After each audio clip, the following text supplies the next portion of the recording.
2023 నవంబర్లో ఆ రోజు ఎన్నికల్లో రాష్ట్ర శాసనసభకి ఎన్నికలు జరిగితే ఆ రోజు కాంగ్రెస్ పార్టీ వాళ్ళు జాబ్ క్యాలెండర్ ప్రకటించారు. ఒక్కసారి ఫుల్ పేజ్ అడ్వర్టైజ్మెంట్లు ఇచ్చినారు. ఆ ఫుల్ పేజ్ ఒకసారి చూపెట్టాలని చెప్పి ఆ స్లైడ్ వేయాలని చెప్పి మా వాళ్ళని కోరుతా ఉన్నాం. ఇది గుర్తుండాలి మీకు. కాంగ్రెస్ వాళ్ళు నవంబర్ 2023లో వేసిన జాబ్ క్యాలెండర్ అన్ని పత్రికల్లో అవినీతి సొమ్ముతో ఫస్ట్ పేజీలో ఫుల్ పేజ్ అడ్వర్టైజ్మెంట్. ఎన్ని ఉద్యోగాలు ఉన్నాయి? 2 లక్షల ఉద్యోగాలు మొట్టమొదటి సంవత్సరంలోనే భర్తీ చేస్తామని చెప్పారు. ఆ రోజు ఏమన్నారు?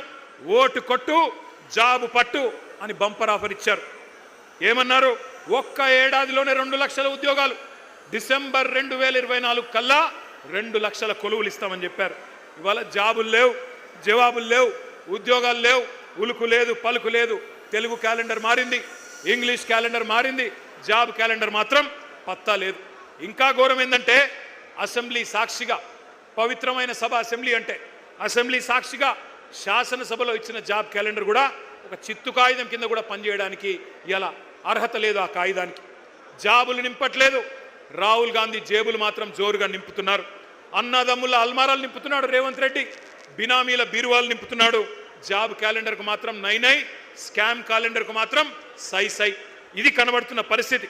ఒక్క మాట ఇక్కడికి వచ్చిన మా తమ్ముళ్ళు, మా చెల్లెళ్ళు, నేను ఒకటే కోరుతా ఉన్నా, మనం గనక చరిత్రను మర్చిపోతే భవిష్యత్ తరాలు మనం క్షమించవు. ఎందుకంటే చరిత్ర అనేది ఒక ముఖ్యమైన సబ్జెక్టు.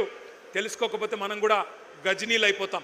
అందుకే నేను మిమ్మల్ని అనేది, చరిత్రలు, పురాణాలు, ఇతిహాసాలు చదువుకోవాలి. చదువుకోకపోతే దుర్యోధనులు, దుశ్శాసనులే తిరిగి వచ్చి మేమే పాండవులం అని చెప్పి నాకు చెప్పుకుంటారు. ఎవడైతే తెలంగాణ ఉద్యమంలో మనల్ని చావగొట్టిండో, ఎవడైతే మన రక్తం కళ్ళ చూసిండో, వాడే మళ్ళీ పంచి డైలాగులు కొట్టి పంగనామాలు పెట్టి మళ్ళీ ఓట్లు వేయించుకొని పోతారు.